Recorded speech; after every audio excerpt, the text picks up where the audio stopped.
Hi there, I'm Ben and welcome to the first part of my full platinum walkthrough for Alan Wake Remastered. If you're new to my full platinum guides, they are complete walkthroughs of the game in question from the very first trophy all the way to the platinum. I will show every part of the gameplay. The only parts that I cut out are the cutscenes and extended conversations and anything that doesn't need to be there. Also, there will be full commentary along the way to make sure that you don't miss a thing. While this guide is a platinum guide, it can of course be used for achievements too. I have practiced and researched the game so there will be no unnecessary wandering around or anything like that. We'll be getting the platinum as efficiently as possible. Unfortunately, this does mean 2 playthroughs.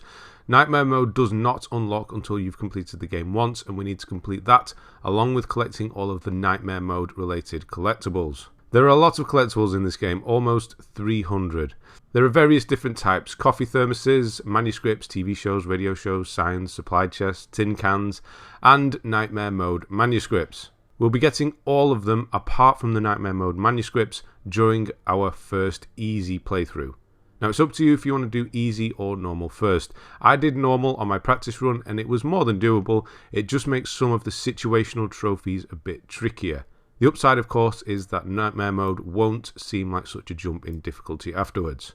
Now, there are technically missable trophies, but there is a chapter select, so you can use that to clean up if you miss anything. We will actually do that to get one of the trophies if we need to. There is a chance we might get it during Nightmare mode, but it will be more difficult. It'll all make sense when we get to it. It's a timed one, and we definitely can't get it in the easy playthrough. So all in all, this guide will be 2 playthroughs and 1 quick chapter select for 1 trophy if we need it, and I'll be here for all of it. The game is broken down into episodes like a TV show that contain kind of chapters within them. I was going to break the videos up into episodes, but some of the later ones would have been too long, so each video will be the chapter within the episodes. So videos like this one will be short, but some will be a lot longer. Right, I think that's it for setup for this one. I will, of course, explain everything else as we go. Right, after the initial car crash, or not car crash, but you run someone over and they disappear, the initial cutscene anyway, this is how the game starts. You get to sort of calibrate your controls, so do that however you like. And yeah, at the bottom corner here, we've got the coffee thermos. This is going to be the collectibles. So in the bottom corner, the collectibles will turn up. The next one we'll be getting will turn up, and then also any trophies we might get will be in the bottom corner. That'll always be there.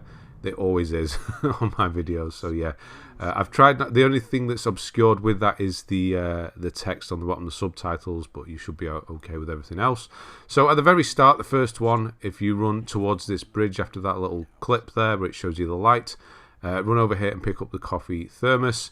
And I will quickly just show you the statistics screen. So this is your friend when it comes to the trophies, because you've got everything here. All of the kill ones there, you can see at the top. Poltergeist destroyed, that's a type of enemy later on. Birds, batteries used, we need 100. Manuscripts are all there. Coffee thermos, can pyramids. It says 0 out of 12. We're only going to be getting 5. I'll show you where some others are, but we only need 5.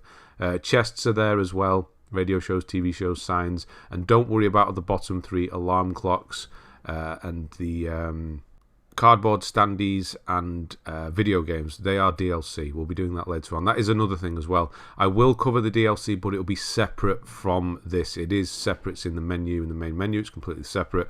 So I will do that. I'll cover that after the platinum. It'll be completely separate. Another sort of series, so to speak. So this is how we are going to start off. So the light is your friend in this game. The game is very dark in places, in most places. We do go into the daytime sometimes, but darkness is the enemy essentially. And that guy is chasing us through the dark. And so whenever you get to one of these lights here, you're going to see, usually as you sort of step into the light, you'll get a checkpoint. You saw we got a checkpoint there.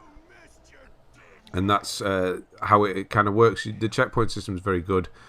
If you die, it's an immediate snapshot, so you can just go straight back to it. Anything you've collected will also count as well. You won't need to pick it up again. I will, if I do die, I will pick it up again, because it's just kind of habit with me. If I do die and I need to pick something up again, I will. But you don't need to. Just check your statistics screen. It will have counted. So at that point there, you need to try and dodge. The dodge timing is quite forgiving, actually. You need to be early rather than late with it. So if you use the sort of Dark Souls or anything where you need to be late, you actually need to be a lot earlier when dodging attacks. Sometimes you'll get a slowdown. I didn't get the slowdown when dodging them, which was a bit weird. But yeah, in the hard nightmare mode difficulty, we're going to be doing a lot of running and trying to avoid combat. Running in this game, as you can see, is very frustrating, and now it needs to be like that for obvious reasons. If you were able to just run everywhere, you just skip the whole game. Alan doesn't last very long. His stamina is terrible, so you can see his head will sort of go down, his shoulders will go down, and he's knackered. So he only has sort of 5 seconds burst in him, and then it's walking, and then as his head comes back up again, you're able to run.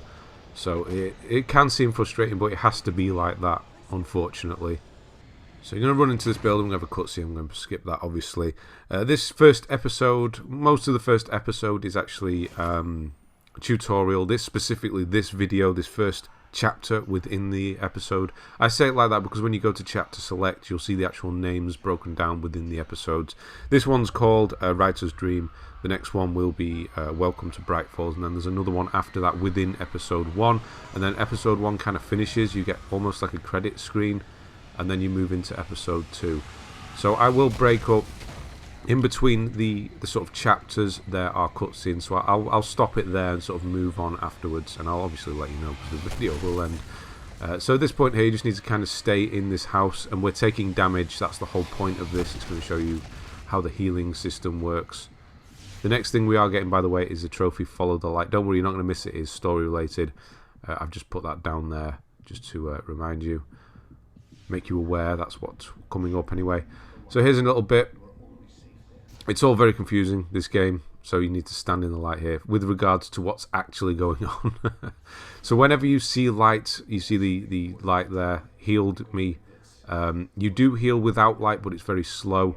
You just don't take damage for a while, it will start healing. Even on nightmare mode, you still heal. So you see at the top corner, all red. You don't gain any more health. It's a bit of a weird health bar. It curves around the circle there, but you don't get any more. It just kind of stays like that.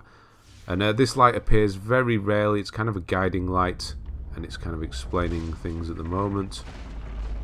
And then it's going to build the way, and we're going to do a bit more tutorial. It's very slow, this bit, but it's obviously building things up, making us aware of what's going on. And we'll get introduced to the flashlight soon. Now, actually. Flashlight and the gun.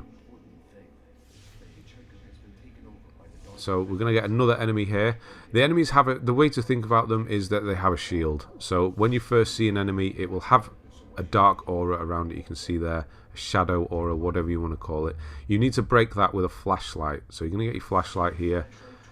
If you point it towards them without pressing L2, it will still sort of break their shield down. As you can see, I'm dropping off. But when you press L2, it'll start to use battery, which you can see in the top corner. Battery goes back up when you're not using a torch with L2. So if you drop back off, you can still try and break through their shield if you still have battery left while it recharges.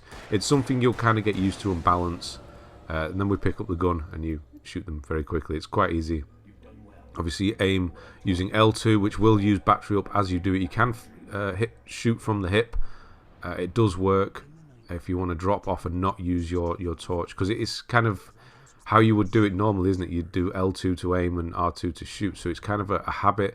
You want to try and get out of it. Here's the trophy, by the way, but here's an infinite amount of revolver ammo, should I say.